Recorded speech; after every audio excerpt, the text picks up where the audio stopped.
Hola, bona nit. Hi ha expressions seculars que a mesura que passen els anys es van fent cada cop més actuals, com aquella que diu estirar més el braç que la màniga. Això és el que fan desenes de milers de famílies que sobreviuen a un tren de vida que no es poden permetre gràcies a préstecs, hipoteques i targetes de crèdit. Benvinguts a Campus 33. Aquest mes de desembre, les famílies catalanes es gastaran 1.000 euros més que en qualsevol altre mes de l'any. És una despesa excepcional, però demostra que malgrat l'increment dels tipus d'interès, l'encariment del cost de la vida i la lleu pujada dels sous, el consum segueix creixent de forma continuada. Tot i reconèixer un endeutament 3 vegades superior a fa 8 anys, les grans xifres macroeconòmiques parlen d'una economia sana i de riquesa financera positiva, perquè els actius financers superen el nivell d'endeutament. Però per primer cop, alguna cosa està canviant a les economies familiars. Vivim a crèdit, gastem més del que guanyem. Si anem al detall, també s'ha de dir que l'estalvi financer net, per primer cop l'any 2004, va ser negatiu. Això què vol dir?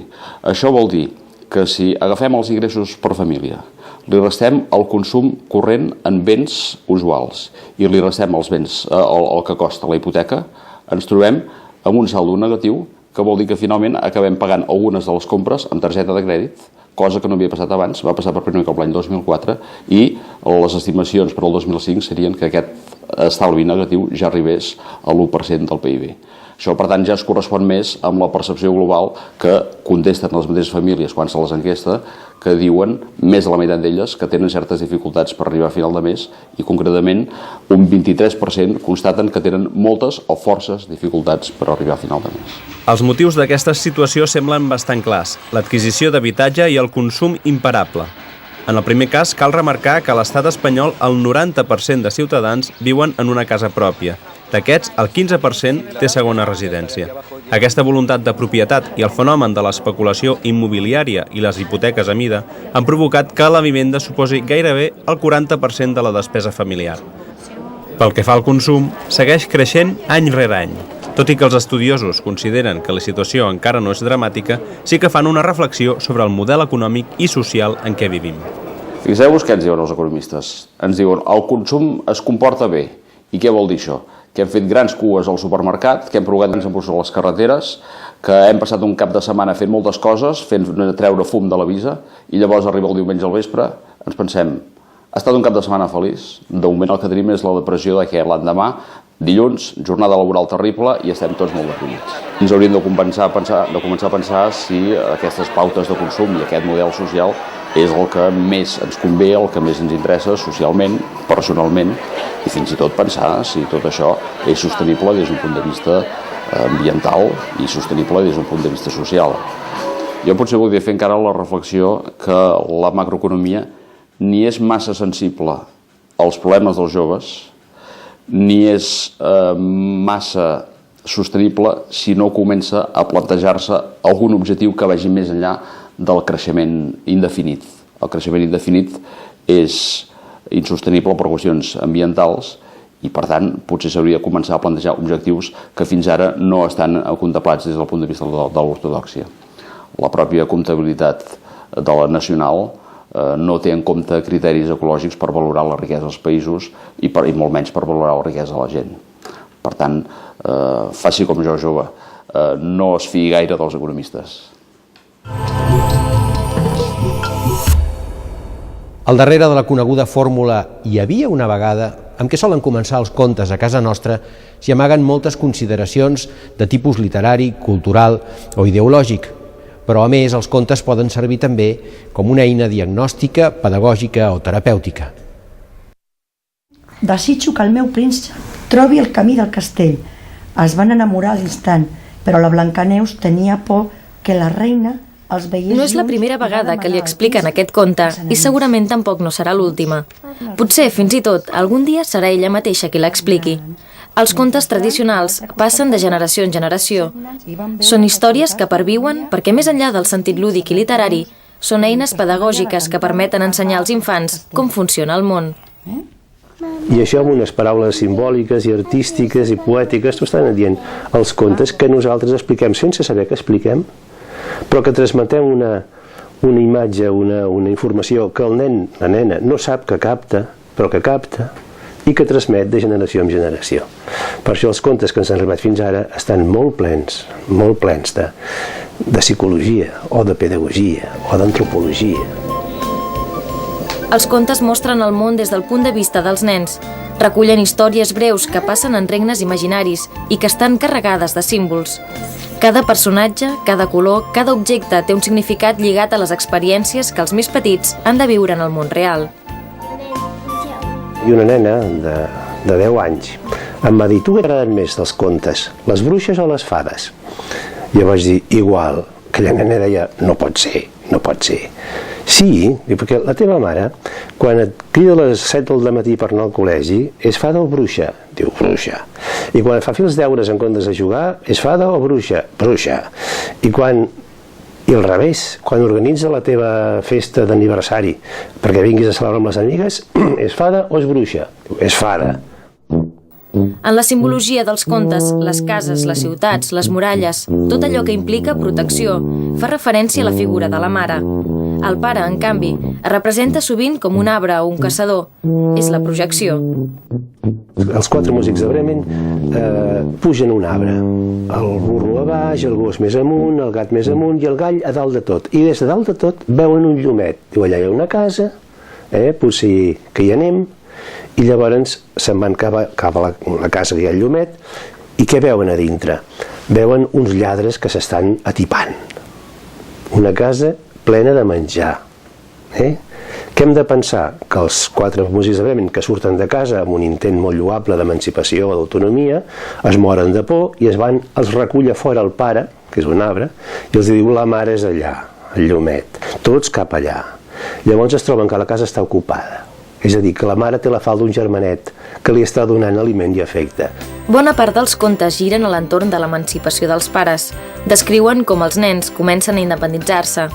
Un personatge que s'endinsa al bosc, per exemple, surt fora de casa, és a dir, s'allunya de la mare. Després venen altres etapes, com ara el descobriment de la parella. Quan descobreixen que les noies s'han de casar, elles masculines amb un home, elles femenines, perdó, amb un home masculí, és una granota. Es troben una granota, és a dir, que es troben amb un sexe, es troben amb una cosa carnal, que de moment els horroritza. Però quan juntem sexe i tendresa, quan a la granota li fem un petó, apareix un príncep. Als contes s'explica la cultura més bàsica i s'explica de manera inconscient, de forma més emocional que no pas intel·lectual. És per això que entenem sense problemes històries rebudes d'altres cultures, amb escenaris i personatges que no ens són familiars. Els valors que s'ensenyen a un infant africà són gairebé els mateixos que els d'un infant català, tot i que cada pare expliqui el conte a la seva manera.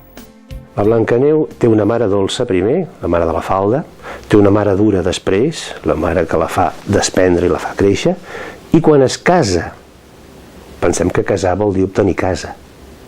Quan es casa amb el príncep, on viuen? Al palau del príncep. I el palau què és? La mare. Però no la mare biològica, la mare cultural. Les noies s'emporten de casa una forma de sentir, de pensar i de fer, de la mare. Els contes tradicionals que ens han arribat tenen una tradició que ve de lluny, n'hi ha que provenen fins i tot de l'antic Egipte. El que és difícil d'esbrinar és si algun dels contes que s'han escrit els últims anys es continuarà explicant d'aquí a uns segles.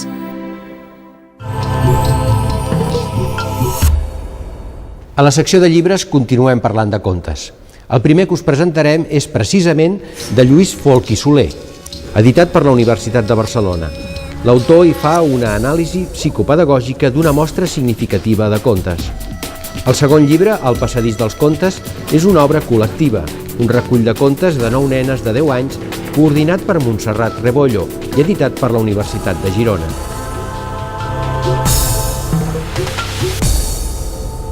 Si sentim algú darrere nostre que parla una llengua estrangera, encara que no siguem capaços d'entendre el que diu, és molt probable que n'identifiquem l'origen per la naturalesa dels sons o la musicalitat de les frases. Ara, un equip d'investigadors de la Universitat de Barcelona ha demostrat que les rates també discriminen entre diverses llengües. Espai patrocinat per la Fundació Catalana per a la Recerca i la Innovació.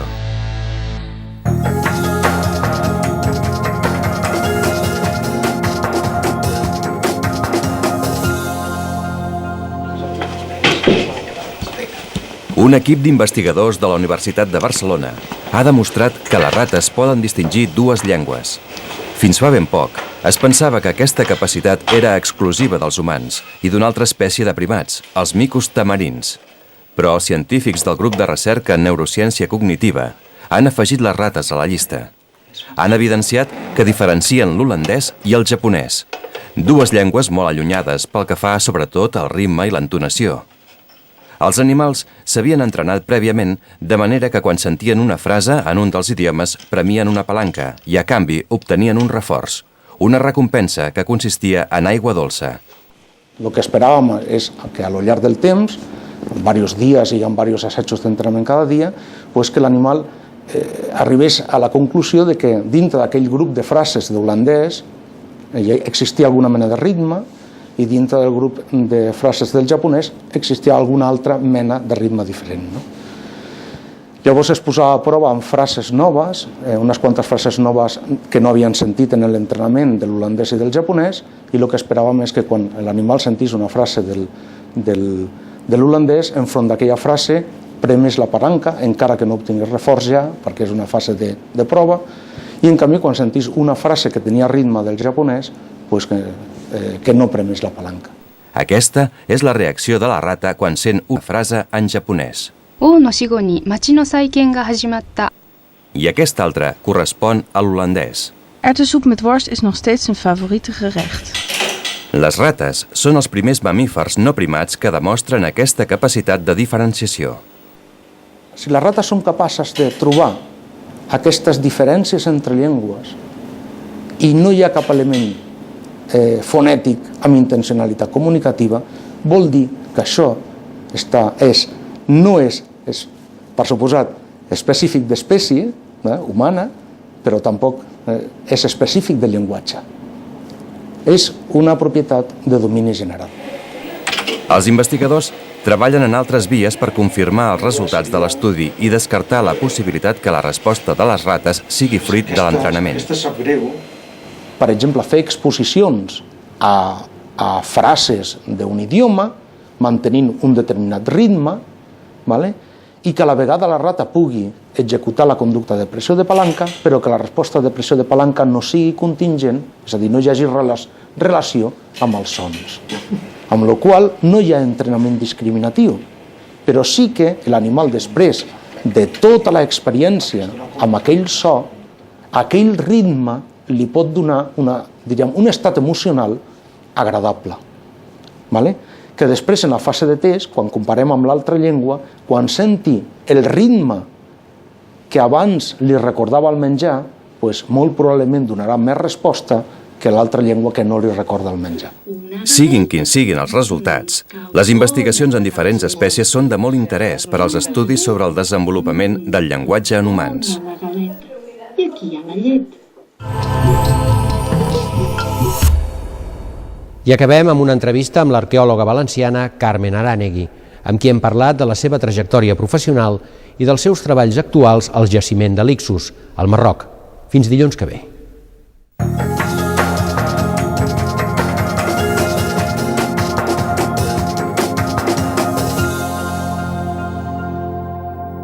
Des de la infantesa havia fet moltes excursions, perquè el meu pare era de ciències naturals, doncs el paisatge, l'explicació dels fenòmens de la natura havia estat molt interessant per a mi i molt natural.